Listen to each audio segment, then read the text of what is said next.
Seigneur, merci pour ta présence, merci encore pour cette année que tu nous donnes, que tu ouvres devant nous. Nous croyons que c'est toi qui règnes dans le ciel et sur la terre, comme ta parole le dit, l'Éternel règne.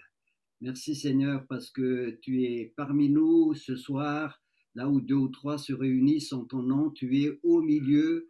Le Saint-Esprit est parmi nous, le Saint-Esprit est notre consolateur, notre conseiller, celui qui nous guide. Et Seigneur, ce soir, nous voulons particulièrement entendre ta douce voix au travers de ta parole, au travers des partages, au travers de ta présence. Merci pour ta grâce, Seigneur, parce que nous ne méritons pas, mais grâce à l'œuvre accomplie à la croix, nous avons ce privilège de venir devant le trône saint de ta grâce, Seigneur, et nous pouvons recevoir, nous pouvons être à ton écoute parce que tu nous as ouvert un chemin grâce à la puissance de la croix, grâce au sang de Jésus, grâce à son corps qui a été brisé, son corps qui a été meurtri, Seigneur.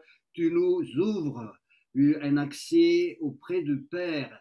Et merci pour ce privilège d'entendre ta parole, de t'écouter. Merci Seigneur d'éclairer maintenant les cœurs. Merci de parler aux cœurs, de parler aux intelligences des personnes qui sont ici.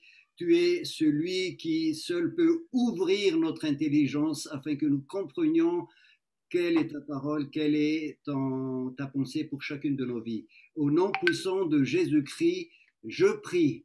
Soyez bénis à tous et à toutes. Voilà, donc le thème ce soir, c'est la vision. Dieu donne une vision dans la parole de Dieu. D'ailleurs, la Bible, c'est déjà une vision du monde. Une vision, c'est-à-dire une approche, une interprétation du monde. Et c'est Dieu qui nous le donne au travers de sa parole.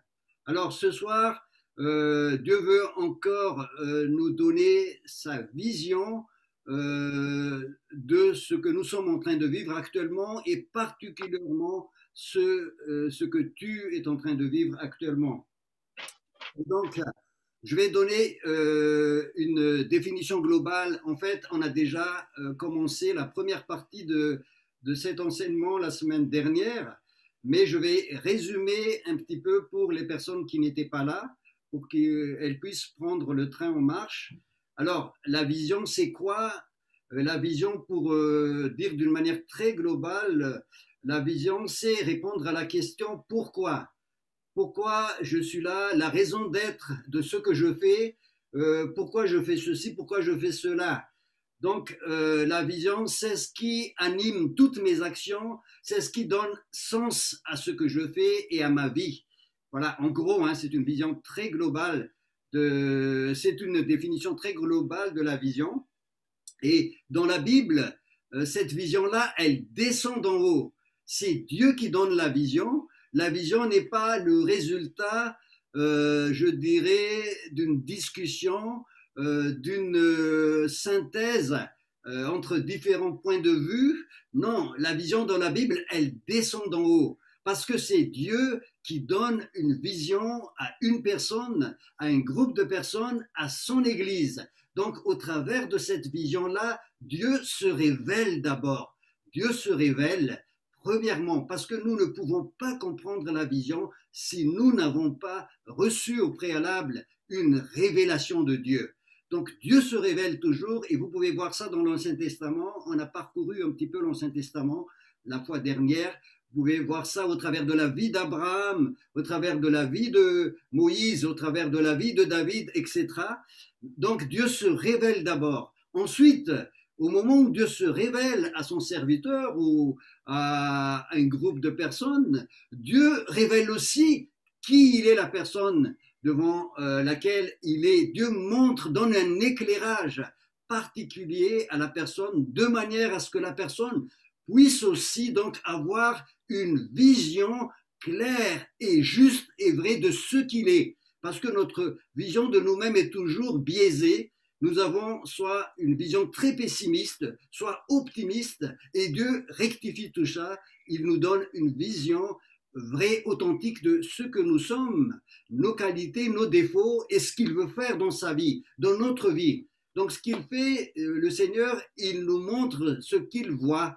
Donc il aligne notre vision sur sa vision. Et à ce moment-là, la vision que Dieu nous donne devient la nôtre. Et c'est ça ce que Dieu veut, que nous épousions sa vision à lui, que nous nous approprions de la vision de Dieu. Et donc cette vision-là, elle nous donne, et c'est cette vision-là donc qui va animer nos actions, qui va guider, qui va orienter, qui va être le sens. Ça va répondre à la question pourquoi je fais ceci, pourquoi je fais cela, pourquoi je vais dans telle direction, pourquoi j'avais ces buts-là dans ma vie. Et cette vision-là, elle peut s'étaler sur plusieurs pendant un certain temps. Et donc, ça veut dire qu'il faut persévérer dans la vision. Hein, la vision peut s'accomplir en plusieurs étapes. Hein. Nous voyons ça, par exemple, dans la vie de Joseph. On pourrait revenir sur cela tout à l'heure. Donc, la vision donc, descend d'en haut. Nous recevons la vision, ça nous donne une révélation de Dieu, une révélation de nous-mêmes. Au moment où nous nous alignons sur cette vision-là, ça devient notre vision. Cette vision se déploie dans notre vie. Elle peut se diviser en plusieurs étapes et c'est Dieu qui le réalise au travers de chacune de nos vies. Cette vision-là, elle peut être aussi très courte. Hein. À un certain moment de notre vie, Dieu peut nous donner une vision très rapide et très simple d'un événement particulier qu'il veut, par exemple, que nous réalisions. Je pense à la multiplication des pains, je disais ça la fois dernière aux personnes qui étaient là. Jésus avait une vision concernant la foule qui était devant lui, Jean chapitre 6. Lui, il voulait donner à manger à cette foule et lui, il avait une vision, il a dit, donnez-leur vous-même à manger. Les disciples avaient une autre vision, les disciples voulaient renvoyer la foule. D'autres disciples voulaient faire venir du pain, mais la vision de Jésus, c'est donner à manger à la foule. Et cette vision s'est réalisée parce qu'elle venait de Dieu. Dans chacune de nos vies aussi, à un certain moment, Dieu peut nous donner une vision. Peut-être ça concerne un événement très court, mais il faut recevoir cette vision de Dieu pour vivre des choses qui viennent de Dieu. Et c'est ça aussi le but de notre vie, c'est être guidé par le Seigneur dans chacune de nos décisions. Et c'est pour ça, c'est très important. Une fois que nous avons donné notre vie à Jésus, nous pouvons dépendre de lui-même dans les détails. Et c'est lui qui va nous guider dans chacune des décisions importantes ou moins importantes pour nous, mais pour le Seigneur, très importantes. Donc, je résume encore, je suis encore dans le résumé de ce qu'on a vu la semaine dernière. Une vision, c'est une révélation. Hein, je disais tout à l'heure, Dieu se révèle au travers de la vision et il nous révèle qui nous sommes. Et donc Dieu donne une révélation au travers de la vision. Ça peut aussi être une parole de la Bible, un verset de la Bible ou une pensée qui s'appuie sur la parole de la Bible. Ça pourrait être une prophétie aussi, ça peut prendre la forme d'une prophétie parce que ça va se déployer dans l'avenir. Donc la vision, elle va se réaliser plus nous avançons et elle peut donc être une prophétie. Elle pourrait être un enseignement aussi, un enseignement particulier concernant un domaine particulier de notre vie ou de la vie d'une église ou d'un pays. Et enfin, la vision peut être aussi un programme que Dieu veut faire, que Dieu veut réaliser. Alors, que Dieu veut réaliser dans notre vie, dans une église, dans une équipe ou dans une œuvre particulière, dans un pays. Voilà. Et la modalité de la manifestation de cette vision, la modalité maintenant, ça pourrait être une image qui se défile dans notre tête. Ça pourrait être comme un spectacle que nous voyons. On a vu ça, par exemple, dans le livre d'Ézéchiel. Ézéchiel voyait depuis Babylone ce qui s'est passé à Jérusalem. Ça, c'est dans Ézéchiel chapitre 8. Il voyait comme dans une télévision, en fait. Hein, c'est comme un miroir. Le terme utilisé, c'est un miroir. Donc, il voyait ce qui s'est passé à Jérusalem depuis Babylone. Il voyait littéralement, c'est comme un défilement d'images. Et là, il a vu le péché des enfants d'Israël. Dieu lui a montré tout ce qui s'y passait. Donc, une vision, ça pourrait être donc une prophétie, au travers des paroles aussi. Ça pourrait être aussi un rêve Hein, vous rêvez la nuit et Dieu vous donne une vision, ou ça pourrait être tout simplement une vision que vous avez dans votre esprit sous forme de pensée très forte et qui vous place vraiment comme devant une image. Et donc, troisièmement, cette vision-là, qu'est-ce qu'elle fait? Quel est son rôle? Son rôle, donc, c'est de nous guider, de nous motiver et de donner un sens à tout ce que nous faisons dans le service pour le Seigneur, que ce soit d'une manière individuelle, personnelle ou d'une manière communautaire. Alors, la vision, dans Proverbes chapitre 29, verset 18, c'est écrit « Sans vision, le peuple périt ». Hein, c'est une traduction possible. « Sans vision, le peuple périt ». Une autre traduction aussi, sans vision, le peuple vit dans le désordre. Sans vision, le peuple vit dans le désordre. Donc, vous comprenez que sans une vision, on peut aller dans tous les sens. On ne sait pas où on va. On peut tourner en rond pendant 40 jours comme dans le désert. On ne sait pas qu'est-ce qu'on fait. Donc, la vision est fondamentale et très importante. Même pour les personnes qui ne sont pas croyants, ils ont besoin d'une vision pour avancer. Et nous, à combien plus forte raison, nous avons besoin d'une vision, mais celle-là, elle descend d'en haut, encore une fois. Donc, il ne faut pas négliger la vision. Et si vous n'avez pas de vision, il faut chercher cette vision que Dieu veut donner à vous personnellement. Alors, maintenant, je résume encore là la vision dans le Nouveau Testament. Le terme vision dans le Nouveau Testament, c'est le terme orama qui est utilisé dans le grec orama 11 fois dans le livre des Actes. 11 fois, on trouve la vision dans le livre des Actes. Et ça se présente comme une révélation, comme quelque chose qu'on est en train de voir avec les yeux, comme une contemplation aussi des choses qui se déroulent. Ça peut se produire dans le sommeil, ça peut se produire aussi dans un état d'extase, comme l'apôtre Pierre dans Actes chapitre 10, et ça peut se produire aussi comme un spectacle. Voilà. Donc, on peut voir d'une manière physique, même la personne dans une vision. C'est ce que l'apôtre Paul a vu dans Actes chapitre 9. Il ne connaissait pas Ananias, mais il l'a vu dans une vision. Et de l'autre côté, Dieu aussi a montré à Ananias, l'apôtre Paul, donc dans Actes chapitre 9, versets 10 à 12, Ananias voit Paul et Paul voit Ananias, les deux se voient dans une vision sans se voir physiquement. Waouh! Hein, et donc Dieu peut utiliser cette, je dirais, une vision physique même, mais au travers de nos yeux. La vision aussi dans le Nouveau Testament peut être une pensée très puissante, je dirais même, j'ai dit ça tout à l'heure, un enseignement. Et là, on voit cet exemple-là dans Actes chapitre 11. Actes chapitre 11, quand l'apôtre Pierre a vu Corneille qui a vu un ange en vision, et cet ange lui a dit d'appeler Pierre, pour que Pierre lui parle. Donc, et quand Pierre était en train donc de prier, il a vu en extase, dit la parole de Dieu dans Actes chapitre 10, il a vu une nappe descendre d'en haut, et dans cette nappe-là, il y avait des animaux impurs, donc selon la loi de l'Ancien Testament. Et l'apôtre Pierre, quand il a vu ça, il était un petit peu étonné, et il a entendu une voix qui lui dit « Prends et mange, tue et mange ces animaux ». Et il a dit « Non, je ne peux pas parce que c'est interdit par la loi ». Et 3 fois, cette parole insistait pour qu'il mange. Et à la fin, il a compris donc que maintenant, l'évangile est ouvert à ceux qui ne sont pas juifs. Et maintenant, on peut aussi partager cet évangile aux personnes qui sont impures selon la loi de Dieu.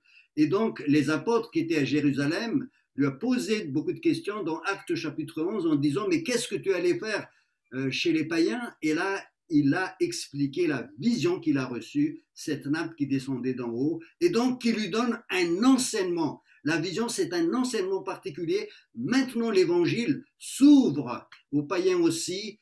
Jésus lui a dit d'ailleurs avant ça, vous serez mes témoins à Jérusalem, en Judée, en Samarie et jusqu'au bout du monde.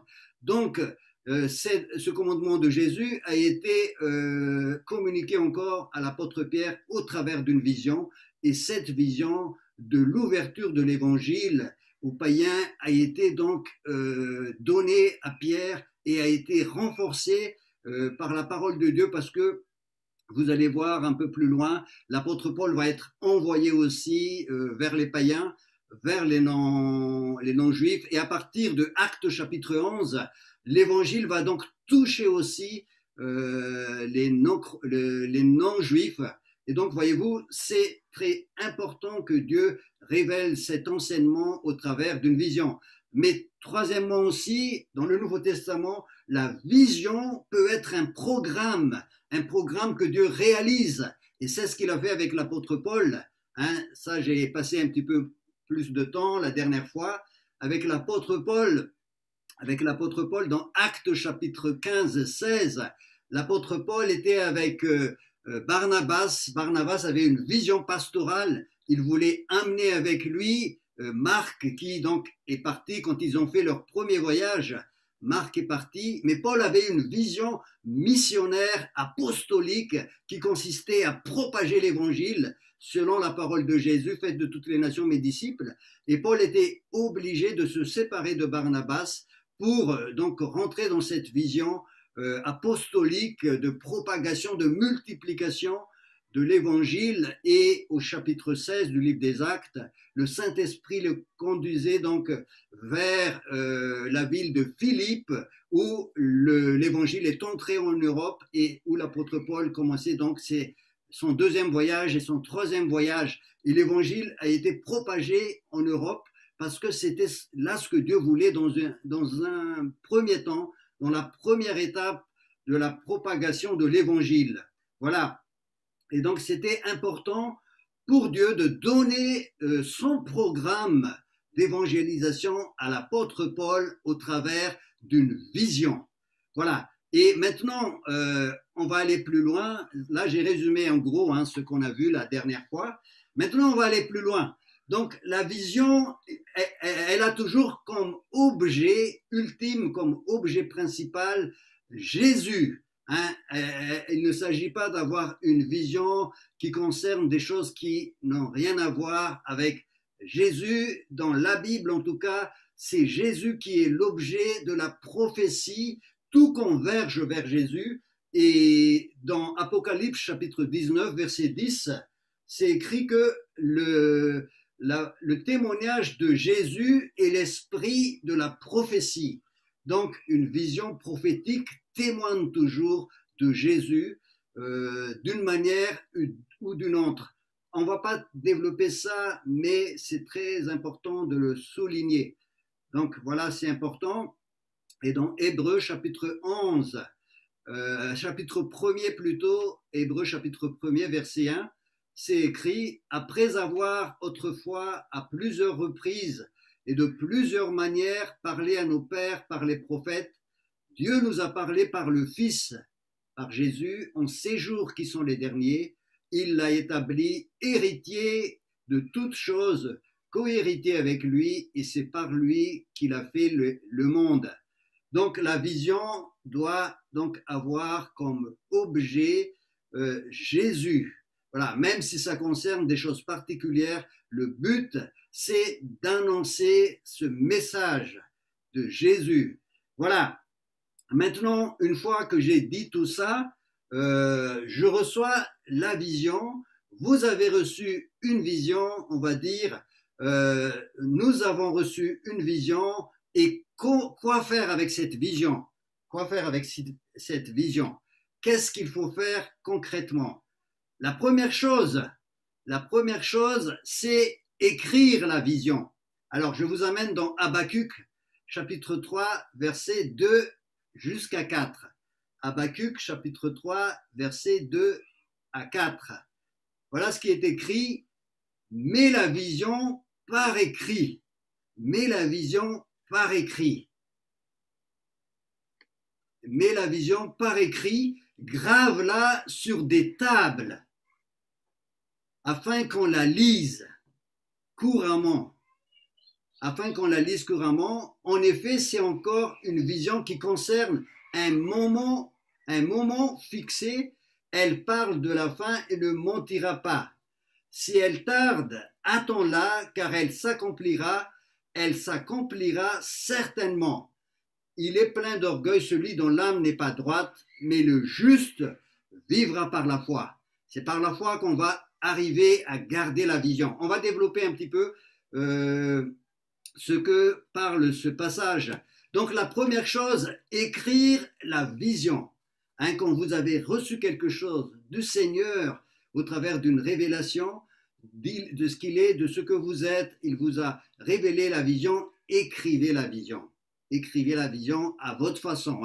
Le but, c'est pas d'écrire une très belle lettre, mais c'est d'écrire ce que vous avez compris dans la vision. Il faut l'écrire. Et écrire, c'est pour mieux formuler ce que tu as reçu du Seigneur.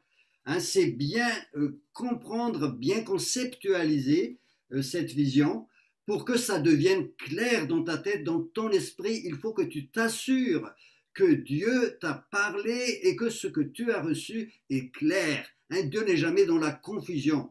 Dieu est toujours dans la clarté et dans la transparence.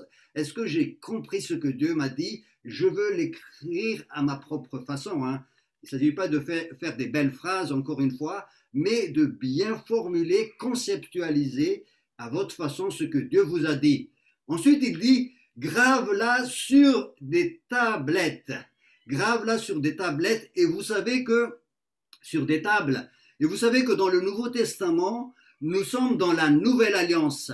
Et la Nouvelle Alliance consiste justement à écrire la loi de Dieu, non pas sur des tables de pierre, dit l'apôtre Paul dans 2 Corinthiens chapitre 3, versets 2, 3 et suivants, mais sur des tables de chair.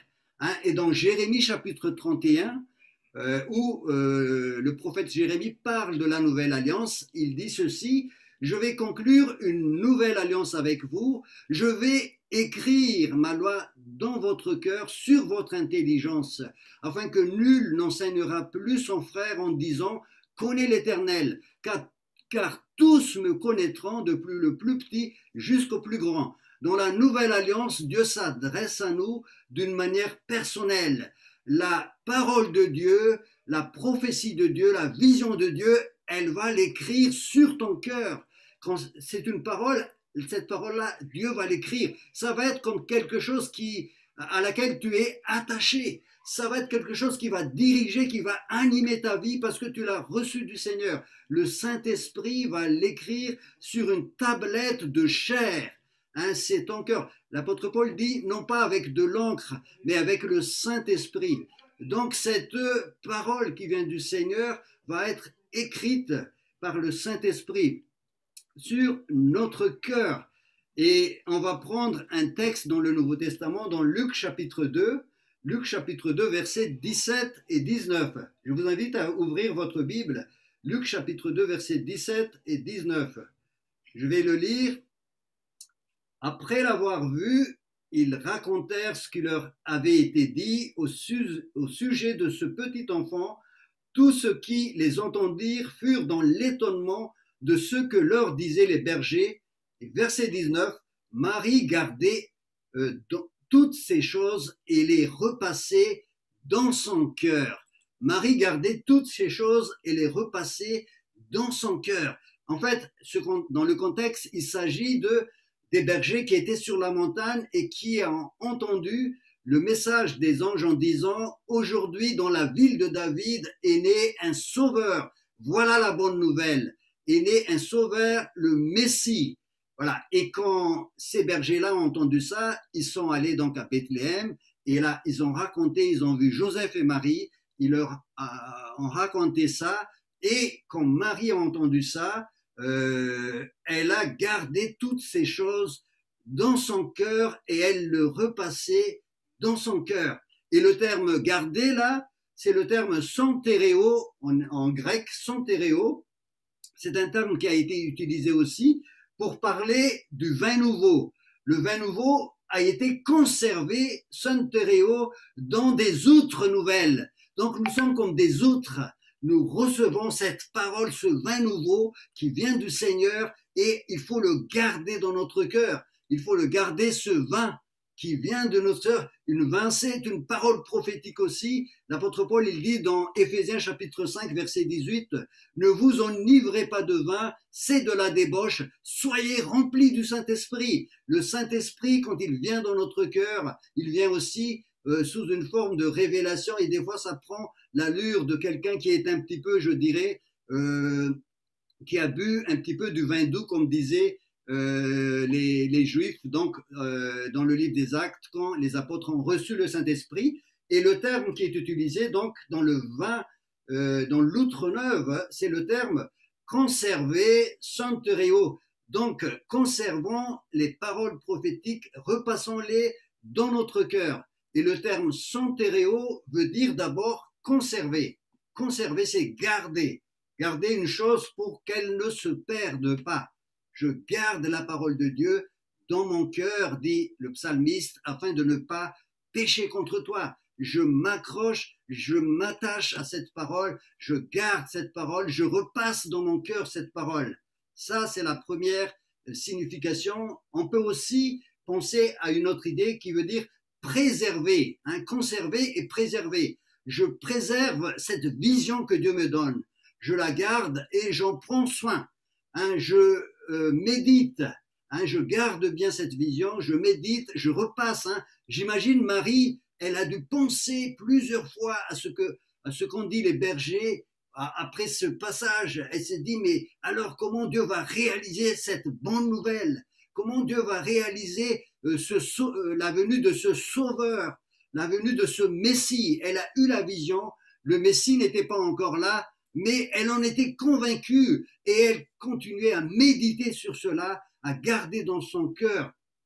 Et troisièmement, donc je disais conserver, préserver et troisièmement protéger. Hein, le terme santereo veut dire aussi protéger. Je protège la vision que Dieu me donne. Je protège, hein, parce que Dieu me confie une vision. J'ai une responsabilité sur cette vision-là dans ma vie. Si je fais partie d'une église qui reçoit une vision, j'ai une responsabilité, je protège la vision. Je garde, je conserve, je protège la vision.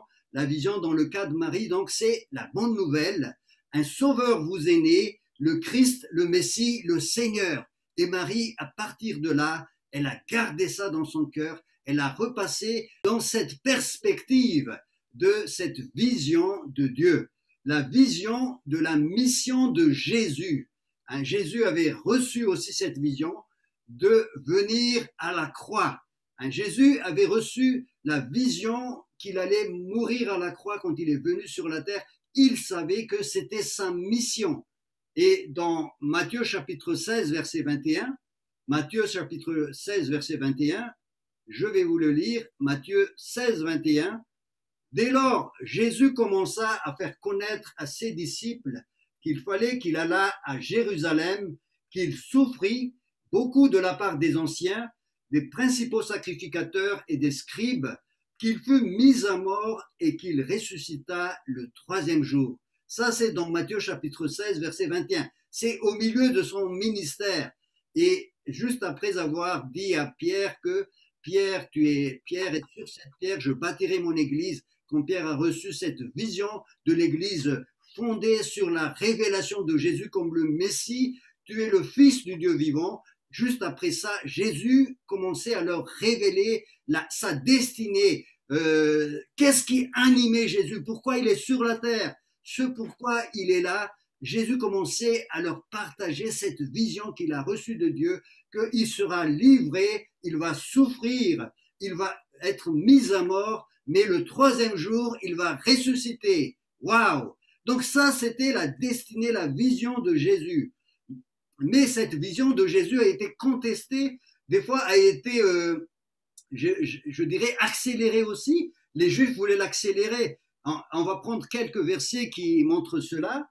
Quand Jésus a commencé son ministère, dans Luc chapitre 4, verset 18, hein, il rentre dans la synagogue de Nazareth et il ouvre la Torah et il tombe sur Ésaïe 61, et il dit cette prophétie, cette vision d'Ésaïe 61 sur le ministère de Jésus. L'Esprit du Seigneur est sur moi parce qu'il m'a oint pour guérir ceux qui ont les cœurs blessés, pour proclamer la délivrance aux captifs, pour proclamer aux aveugles le recouvrement de leur vue, pour publier une année de grâce du Seigneur, pour libérer les opprimés. Ça, c'était la vision de Jésus pour son ministère. Avant la vision pour le salut, donc à la croix, il avait cette vision pour son ministère. Et quand il a fini de lire ce passage de Ésaïe 61, il a dit avec autorité, aujourd'hui, cette prophétie est réalisée au milieu de vous. Et les gens étaient étonnés, il y avait une parole d'autorité parce que cette vision-là, elle venait du Seigneur. Et les gens étaient étonnés et ils ont commencé donc à dire, mais comment ce fils de Joseph peut avoir cette autorité, cette vision? Ils ont commencé à contester Jésus. Et si vous lisez dans la suite de ce passage, donc dans Luc 4, au verset 29, vous pouvez noter, ils ont forcé Jésus à aller sur une montagne et ils ont voulu tuer Jésus tout de suite. Ils ont voulu le jeter donc d'une montagne vers le bas. Et Jésus est passé au milieu d'eux. Ils n'ont pas pu tuer Jésus parce que l'heure de Jésus n'était pas encore venue. La vision que Jésus allait donner plus tard sur sa mort à la croix n'était pas encore, ce n'était pas encore le temps de sa réalisation. Vous voyez ça par exemple aussi dans Jean chapitre 7, versets 1 à 6. Je vous invite à ouvrir votre Bible. Jean chapitre 7, versets 1 à 6. Donc, il y a les Juifs qui étaient en confrontation tout le temps avec Jésus. Et au chapitre 7, versets 1 à 6, on va le lire ensemble. Après cela, Jésus parcourait la Galilée, car il ne voulait pas séjourner en Judée, parce que les Juifs cherchaient à le faire mourir. Donc, voyez-vous, les Juifs voulaient accélérer ce que Jésus avait comme destinée.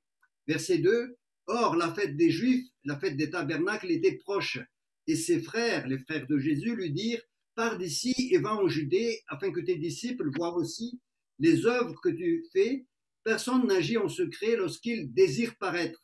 Si tu fais ces choses, montre-toi toi-même au monde. Car ses frères non plus ne croyaient pas en lui. Au verset 6, Jésus leur dit, mon temps n'est pas encore venu.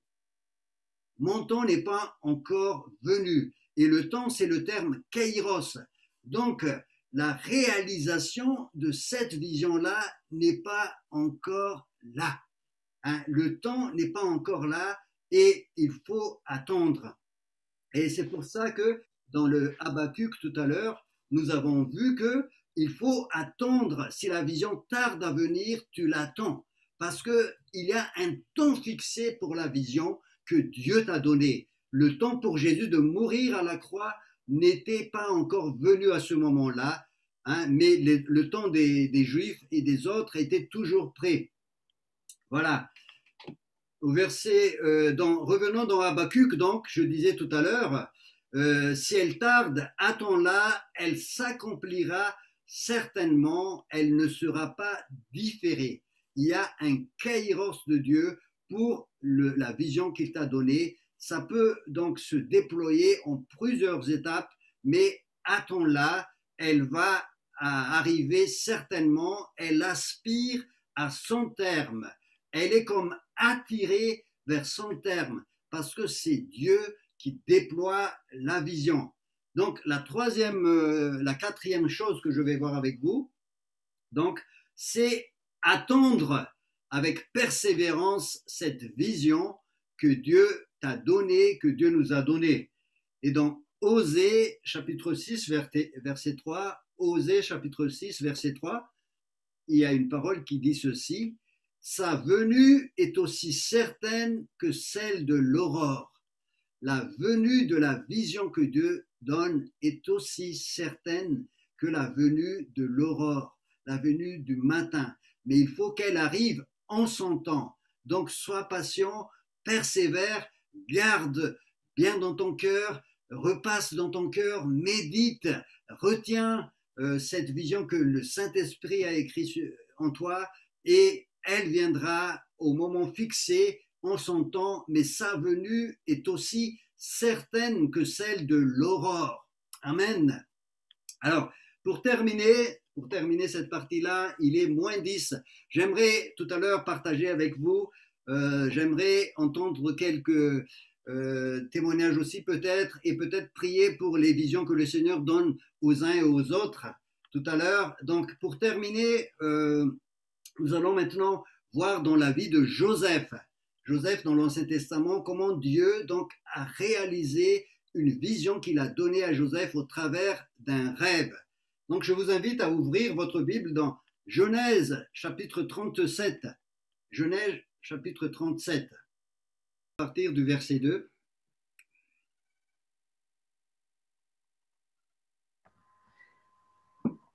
Voici la postérité de Jacob.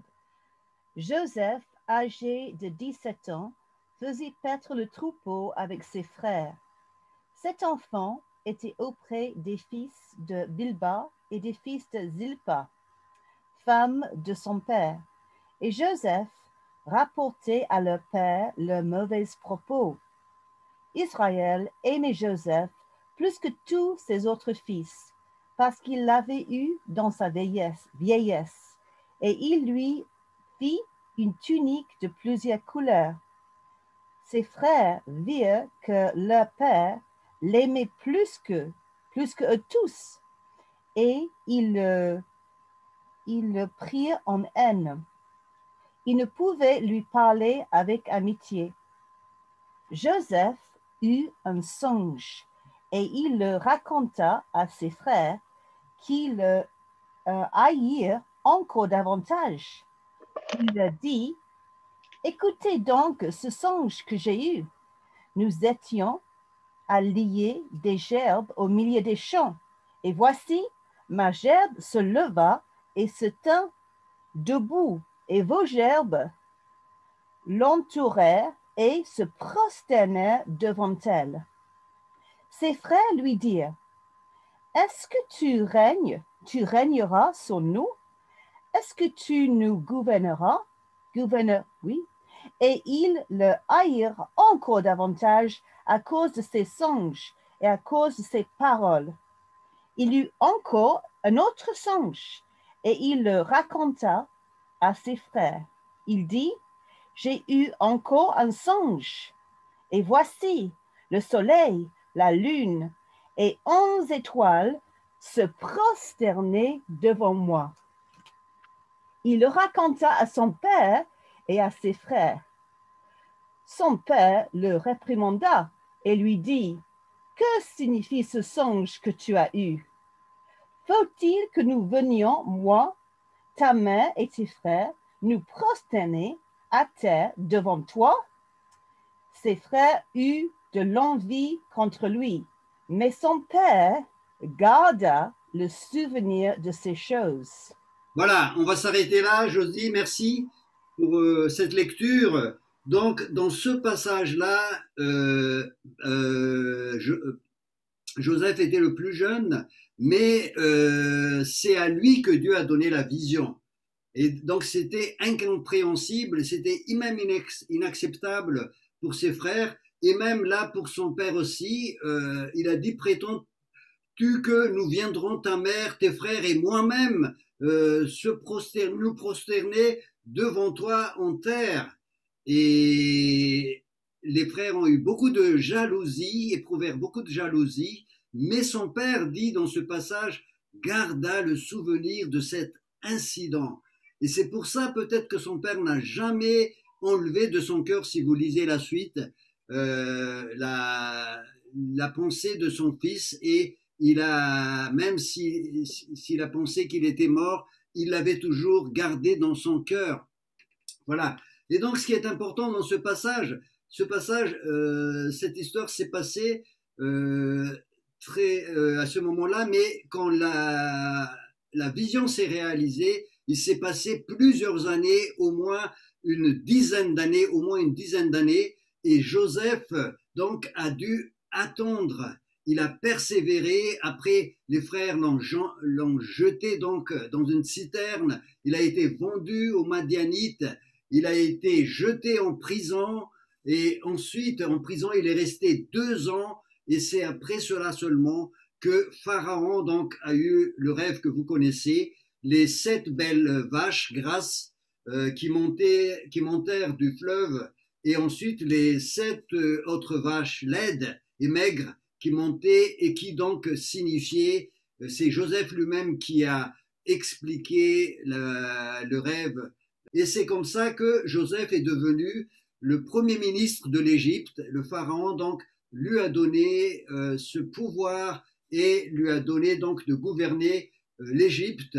Et donc il est devenu l'intendant, il est devenu le premier ministre. Joseph était donc le gouverneur dans le pays. C'est lui qui faisait vendre du blé, et tout le peuple du pays, les frères de Joseph, vinrent et se prosternèrent devant lui, la face contre terre. Waouh!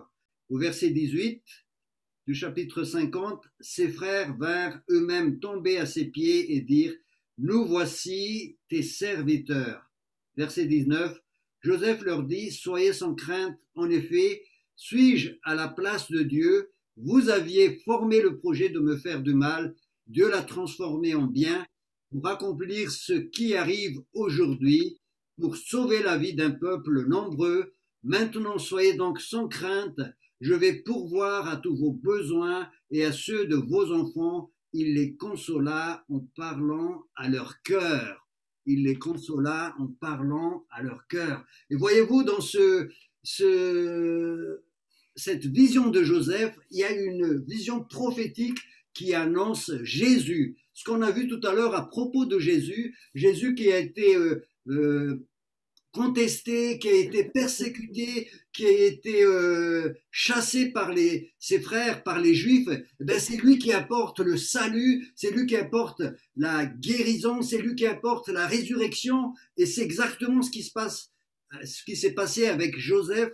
Joseph avait la vision de ce que Dieu lui a donné, sa destinée, c'est-à-dire de sauver ses frères, de sauver de la famine plusieurs personnes. Et ça s'est réalisé, et parce qu'il avait l'audace de rentrer dans cette vision-là.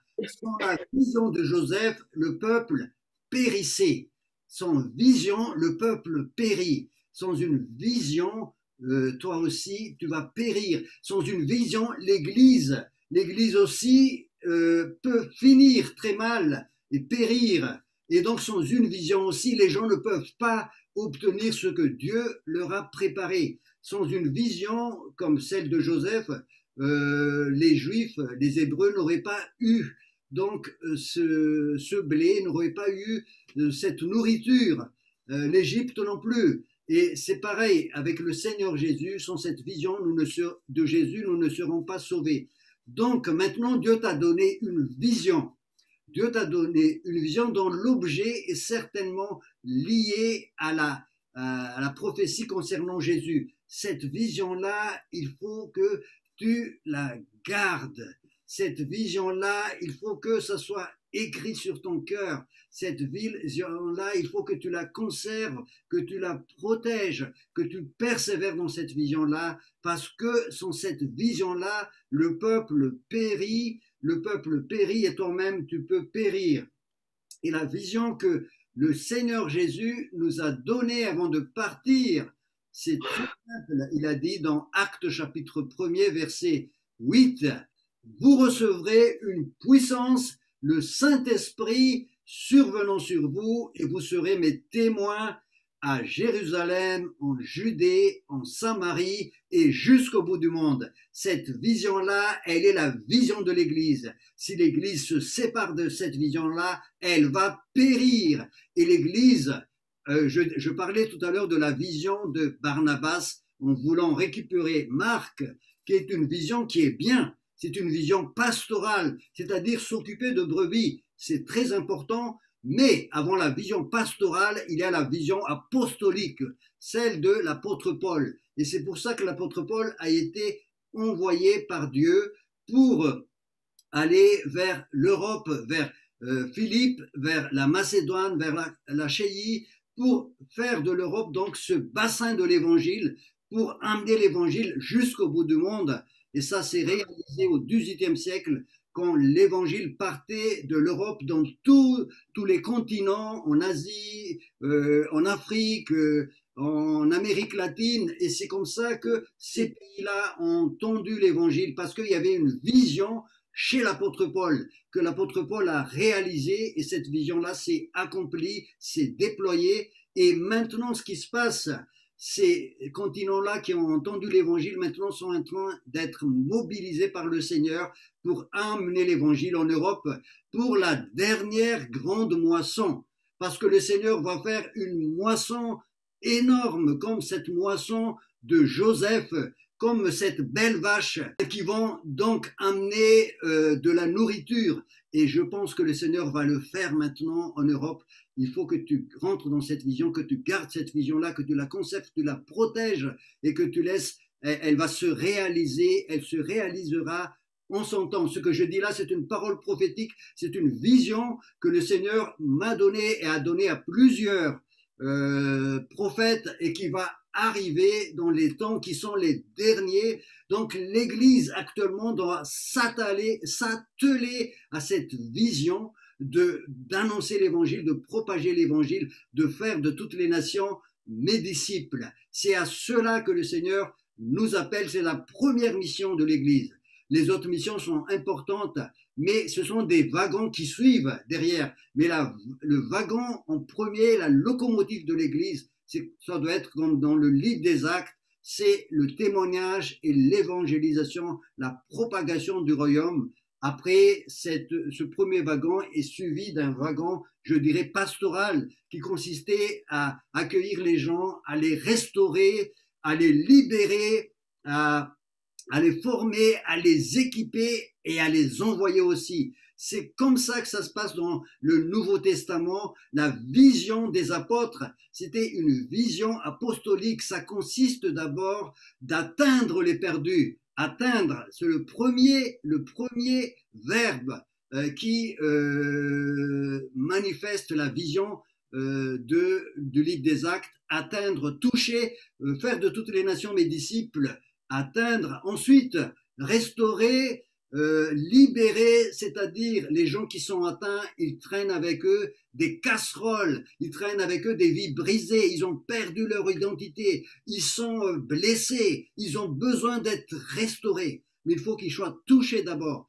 Et donc le deuxième wagon, c'est la restauration. C'est la restauration, et là c'est une vision pastorale. On s'occupe des brebis, on les restaure. Troisièmement, il faut les équiper. Il faut leur donner le moyen de réaliser les talents et les dons que Dieu a mis dans leur vie, les équiper aussi au niveau de la parole de Dieu, les équiper aussi au niveau du baptême du Saint-Esprit, le revêtement de puissance. Et quand ils sont équipés, quand l'Église a fini donc de former ces gens, il faut les envoyer. Il faut les envoyer pour que eux, à nouveau, ils gagnent d'autres personnes à Christ. Voilà la mission de l'Église, atteindre, restaurer, libérer, équiper et envoyer. Ça, c'est la vision apostolique, et cette vision-là, elle est dans le Nouveau Testament. Il n'y a pas d'autre vision dans le Nouveau Testament que celle-là. La vision de l'Église doit être aller et restaurer, libérer, équiper et envoyer. Et c'est comme ça que dans le livre des Actes, l'apôtre Paul a pu évangéliser tout le bassin méditerranéen, et c'est comme ça que l'évangile est arrivé jusqu'à nous. Et le Seigneur, dans ces temps qui sont les derniers, est en train de nouveau de bousculer l'Église pour que l'Église revienne à cette vision initiale qui est dans le livre des Actes, et c'est la vision apostolique au travers des ministères et des disciples. Voilà, je vais m'arrêter là, mes frères et sœurs.